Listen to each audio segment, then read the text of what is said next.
Hey there, Sheryl here. It is a special day today. I always love saying that because I believe it in my heart so much. I am so excited for this conversation. Welcome, Kathryn Sweeney. I am so excited to have this conversation with you today. Thank you so much for having me, Sheryl. I appreciate it.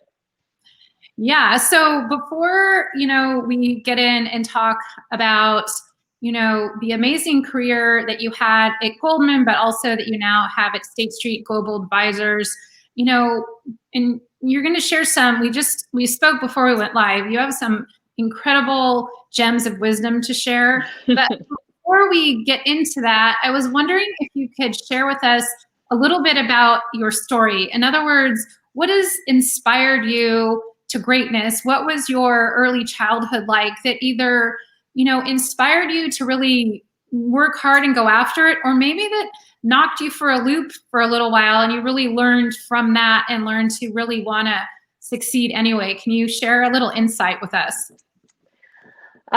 Sure. So, I I think of myself as incredibly lucky. I've been surrounded by people my entire life who have really been very supportive. So when I think about an early memory, I always think of my father.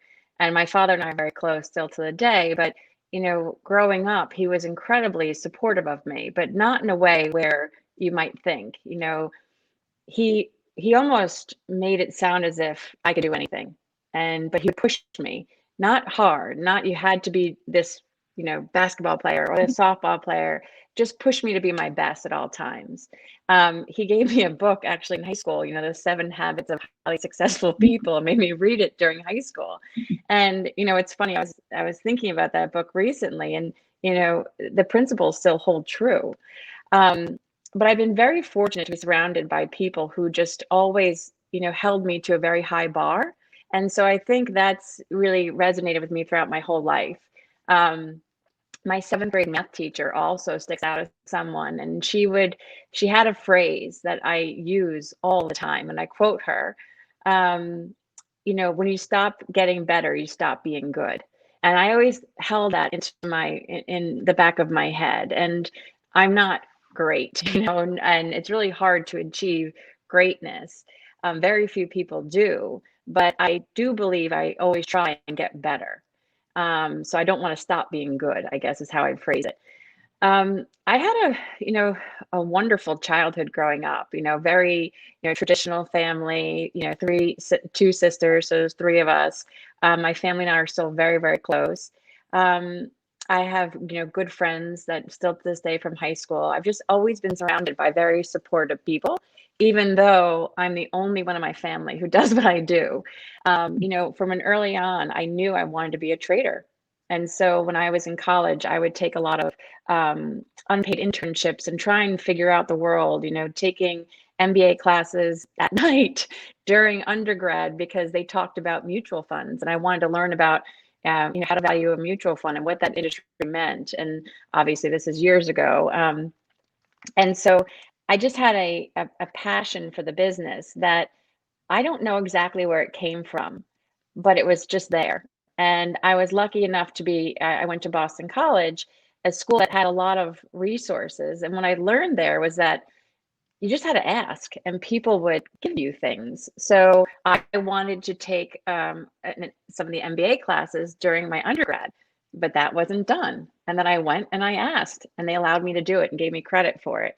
And it's amazing what you can actually do if you just have the courage to go and ask for it. And so I don't know if that's from my father. I don't know if it's from, the rest of the people who supported me, but I always feel like I can ask for more. And then I typically do. Mhm. And I think that is incredibly important because we're going to have the conversation about, your and also State Street's commitment to women in the workplace and the fearless girl. But a lot of times it is important to ask if something is not quite right in a meeting and maybe you feel like you can't speak up, but ask someone who could support you, and maybe someone who you would never think of asking, but be comfortable with the big ask is what. So you're a great role model of that. I'm glad that you brought it up. It's so important. Well, it is important. And I think that women in general tend to not ask for more until they think that every single checkbox has been checked.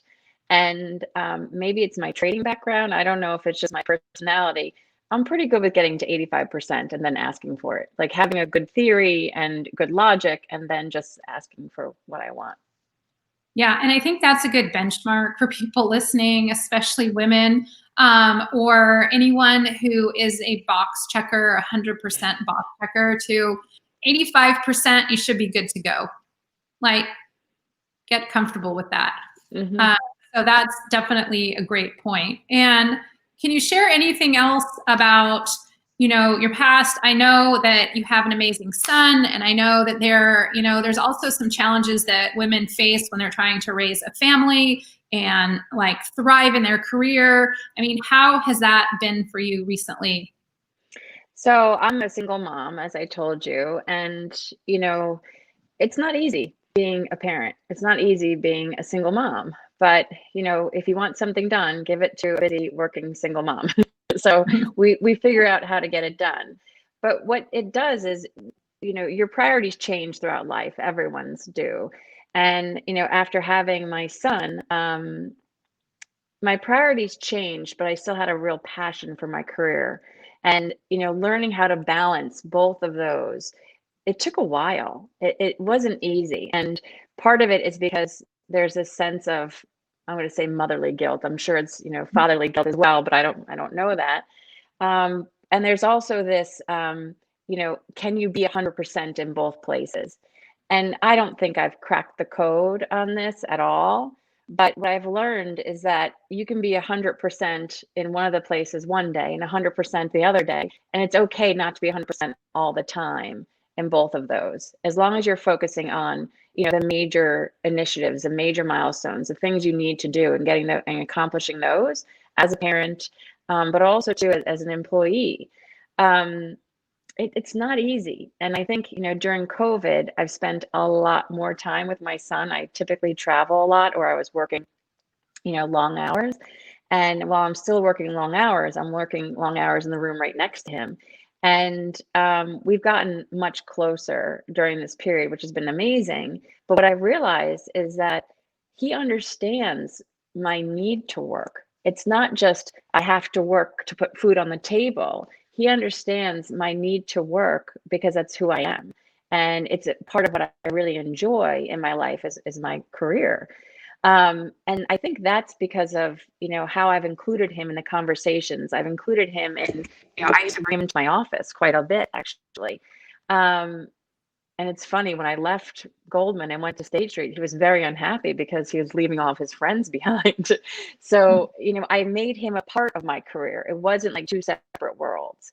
And I was lucky enough to have people, that I worked with who weren't just accepting of it, but actually I think enjoyed it as well. When I kind of really put the line, I don't want to say the line in the sand, but made this decision for myself to really make sure that I was not trying to keep things completely separate.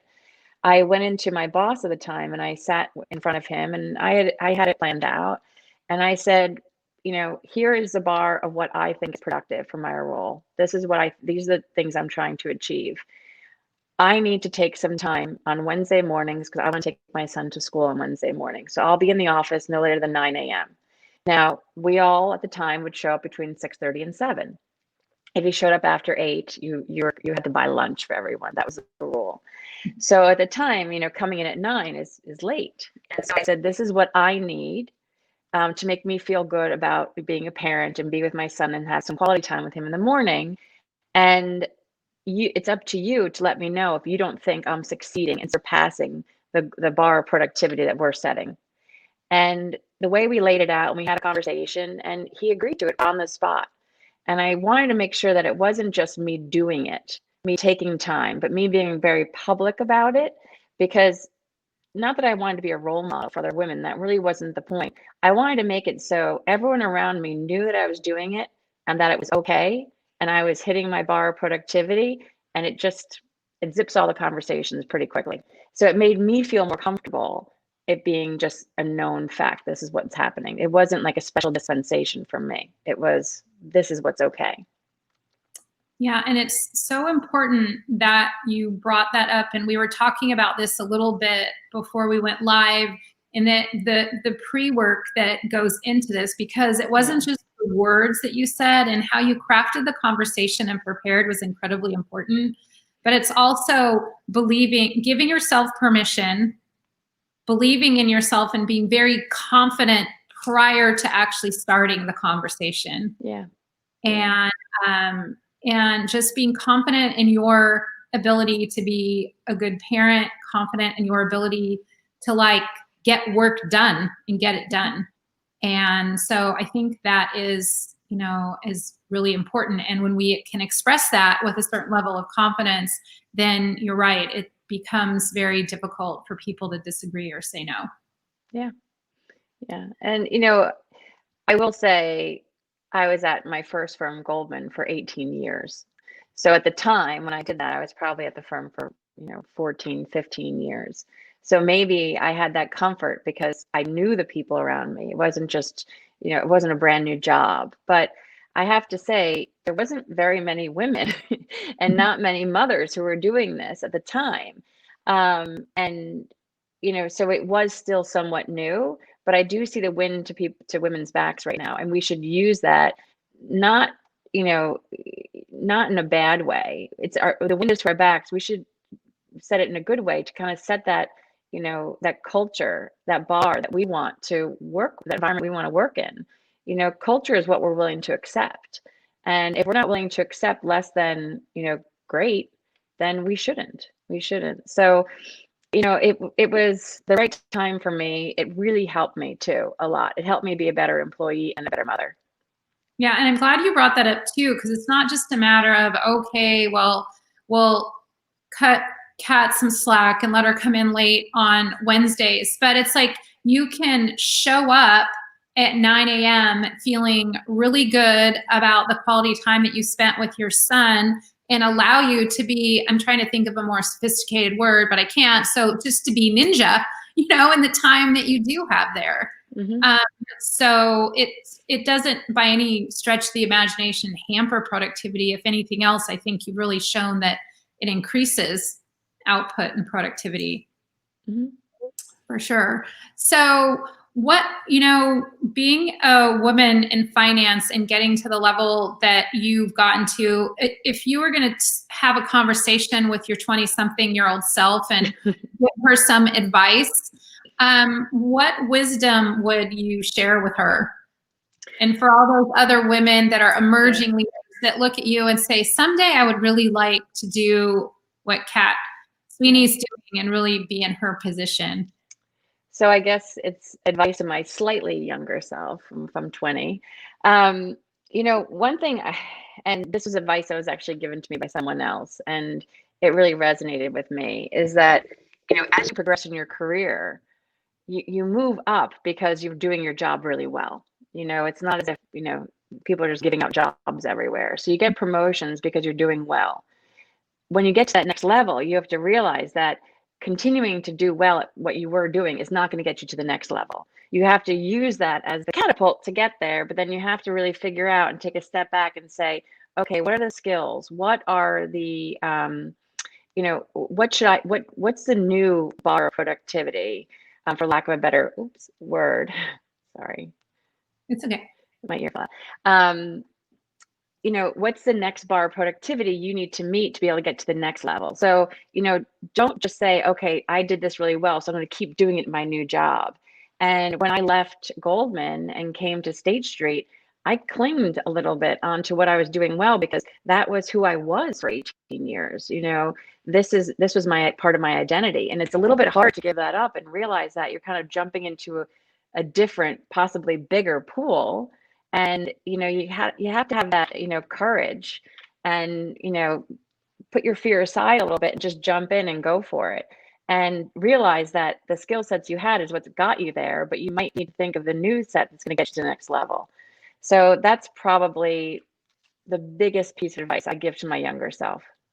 Mm-hmm. So take a pause and maybe take a perspective on your new career and say, where do I need to push? Where do I need to improve? Where maybe do I need to even get a little bit uncomfortable Mm-hmm. So I can, rise to the occasion and access that next level. So that is really amazing advice. We have a couple questions coming in. So if you don't Sure. mind, I'm going No, to of put one course. of course, the questions, they're both from men. One of them is from Ryan Cardiff, who is early in his career in finance. He said, with finance still being primarily male dominant, what have been the most respective actions you have seen from male allies to foster a more diverse workplace in finance? So it's kind of weird to say this, but I never really thought about it like this growing up in the business. I never really thought, oh, wow, there's not enough women here. It was almost as if I knew I was entering a male dominated business and it didn't bother me. Um, then when I had more women around me and I started sensing what that was like, I realized like, oh, wow, this is actually nice. And I finally had, a senior female that was close to me. She wasn't my boss, but, I sort of leaned on her a lot. And I said to her, I wish you were involved in my career earlier on. I think I would have taken a much different path if you were involved in my career. So it almost took me till too late in my career to realize, how much of an impact it was. I will say at Goldman, I had one role, I was at Goldman for 18 years, so a very long time. I found it to be a fairly inclusive environment. I mean, every place can be difficult here and there. Um, but I would say that, I had a handful of bosses that really, I don't want to say took me under their wing, but really just made sure that I was kept on the same level. It wasn't creating bigger opportunities for me or giving me something. It's just making sure that I was equal. And so, but they didn't look at it as, I think, okay, I'm giving myself a pat on the back for diversity. I think they just felt that this was the right thing to do. So one thing that happened early on in my career is a gentleman who I sort of adopted as a mentor. Um, there was a risk meeting that would happen every week, and he finally said to me, came over and he tapped me on the shoulder and he said, "You're taking more risk on the floor than a lot of people. You need to be in this room." And so I walked in the room and I was there, and it was very senior risk takers and our economists, and it was a fantastic meeting. I mean, I miss it actually. And I was the only woman there. I was the only woman in the room, and I was the only woman in the room for many years, actually. So I don't think people did it because they said, I need to even the playing field for women. I think they did it for me, and they wanted to make sure that I was on an equal playing field. Now, to kind of take that question in reverse, I wish I had done more. I wish I had then looked around the room and tapped two other women and said, you need to be in this meeting. And I didn't do that because I didn't realize I could. And so I think maybe I was too junior at the time and didn't think that way. But if I were to go back again, that's what I would hope I would do. Mm-hmm. Yeah. So it seems like you're saying that a couple things. One is think about what your black belt is and really be the best at it and push the limits. So, and then bring other people with you. Yeah. And if you think about the industry 20 years ago, when I started in industry now, there wasn't like a D&I program. There was a women's network, that was started by women. It was very grassroots and it just grew and grew and grew. There wasn't, quotas. You had to make sure you had a diverse, employees at certain levels. There weren't those types of targets. So a lot of the effort to create equality was done on a very individualized basis. So I think we're lucky that the pendulum has swung and there's a recognition of, we can look at this mathematically and just say, are we meeting our right targets? It's a financial industry, and we're finally measuring ourselves. And the good thing about it is that we're measuring ourselves on diversity, and not because we need to hit a number, but more because we see value in it. And you can call it cognitive diversity, you can call it, just, racial or gender diversity. But the reality of it is that there's been a lot of proof out there that a more diverse workforce improves the culture and improves your results. So it doesn't behoove companies and employers to do this because it makes them feel good. It makes them more business. It gets them, it makes them more profitable. and a more stable business. And so I think the pendulum has swung into a really good place where it could have gone into a bad place. So I'm actually pretty proud of some of the efforts we're making. Yeah, and so if you can tell me how much you can relate to this question or speak to it. But there's a question, well, more of a comment about commending State Street for the fearless girl and how amazing that's been and how inspiring. I had no idea, but when I was researching it, how many thousands of pictures there are and people with it. It's just so incredible. And can you share a little bit about what the Fearless Girl means to you, and also share any plans that might be coming in 2021 if they're not secret? Well, I don't have any secrets to give, but I will say that, State Street, oops, sorry, this is not fitting very well. State Street is a, an third largest asset manager in the world. And as such, we interact with a lot of the companies that we invest in. And so we've had an asset stewardship program for years, predating me joining. And this is not something new for the firm. Fearless Girl just kind of like shined a light on it. The firm has been doing it for years before that. And they engage with companies on these statistics that we just started talking about why diversity actually improves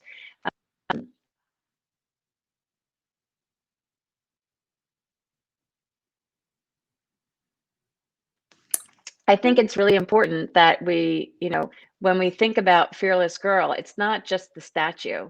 That was sort of the statue shone a light on what State Street's been doing for years. When I joined State Street, so Fearless Girl came out before I joined State Street, so I have no credit here. And it was moving actually for me. And, I'd never thought that would be so moving. When I heard about it and read about it, I was like, oh, that's cool. That's interesting. And then when I actually went there, and at the time it was at the Bull, it's now been moved to the New York Stock Exchange. It's a little bit emotional. And then when you see the response globally, it's iconic, is what it is. It really is an iconic moment in I think the financial industry, but really truly kind of putting their foot on the ground and saying this is important to us, and we're going to be public about it. It was a big step for the firm, and I'm really proud we did it. I have a picture of my son with his arm around her, and it's one of my favorite pictures because, I don't know, it just kind of shows like we can do this together. So. Yeah, so it's exciting to see, what's going to happen with the Fearless Girl going forward. And it's really been it's a constant reminder of State Street's commitment to women in finance and women in general. And so, can you leave the listeners with any call to action or any gem of wisdom to say, because people, in this year that we've had, people are becoming even more purpose-driven and even more legacy building and thinking about, in my role, in my company, how do I want things to be different, because of me? How can I be heard? How can I have an impact? And so can you leave people with a call to action of start doing this, or any word of wisdom that you would have to leave people with so they can really shift, themselves, their teams, and start to shift their company, and hopefully collectively we can help shift the world and course correct and get back on track next year? Yeah. So I think it's a good question. And I think there's this sense of someone else is going to come and build the program, and this is how it's going to work, and that's how the Women's Network starts. But if you think about it, really, a lot of these initiatives that become structured and well-funded at some firms, they start off as grassroots operations. And, at State Street, we've done a few of these, and we worked with some teams, and it's usually a small group of people who share a same idea, who then start something and it spreads, and then it becomes something more structured that a firm could, really invest in and get behind.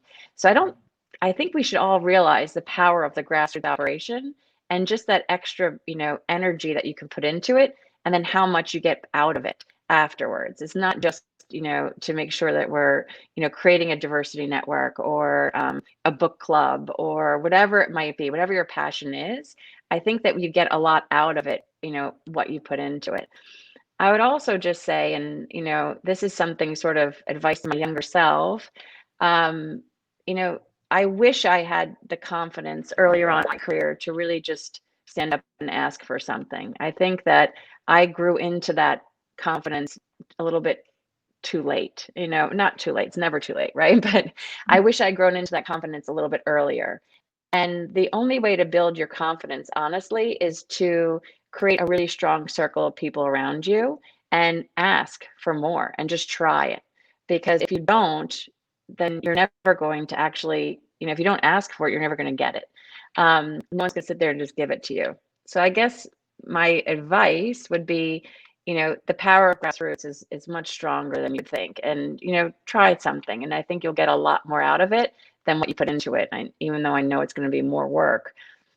And the second piece would just be, no matter how young you are in your career, early on you are in the career, whether you're a new job, you've been somewhere for a long time, make sure you're thinking about your confidence, that you can, be strong when you're going in and asking for something, and don't be afraid to ask. Mm-hmm. So what I'm hearing is, if something is in your heart and you can get one more person on board, then go for it. And don't I think so. worry about the big hurdles, and, dream big, even if you have to start small, and also really have confidence. And can you give an example of a time when you made a big ask that was maybe a little bit scary? Oh gosh, when did I make a big ask that was scary? I know I'm trying to think of something. I mean, when you were in college, didn't you asked so when undergrad and asked to be in that, take an MBA course, or that was really early on? Yeah, but it wasn't scary. So I did ask. My first job coming out of school was a firm that was acquired by Goldman right after I started. And when I took the role, I said to them, I want an internship. I hadn't even started. Okay. They offered me the role, and I went to the HR person and said, I accept. Also, I would like to go to London, and I would like to work out of your London office, which I realize you have, for a few months. And if I do this, then I can take my Series 7 right away, which will allow me to start trading earlier, which I know you want. And I will, do X, Y, and Z. I was going to pay for my own housing. You pay me, what you think is right for an intern. And he looked at me and said, we don't have interns. And I said, well, I can be your first intern. And they gave it to me. So I've asked, ironically, I've asked for a lot of things throughout my life. Never something so big that is scary, I think. But the way I prepare for this is I try and have a very logical argument on why this makes sense. And I understand sometimes my logic doesn't always work. And then I try and think about why this makes sense for the other side. I don't know. I think you stumped me, Sheryl. No, I think that's really a perfect example. And it doesn't necessarily have to be, I would say that would scare most people. And maybe that's what makes you a perfect example of a fearless girl, and that you asked something pretty scary and you weren't that fearless. So I think that is a perfect example. And I'm really glad that you shared that, because I can guarantee you there's somebody watching thinking, oh my gosh, I can't believe she did that. And so I think it'll really inspire people to really listen to what's in your heart and what you want, because at the end of the day, it's not just for you.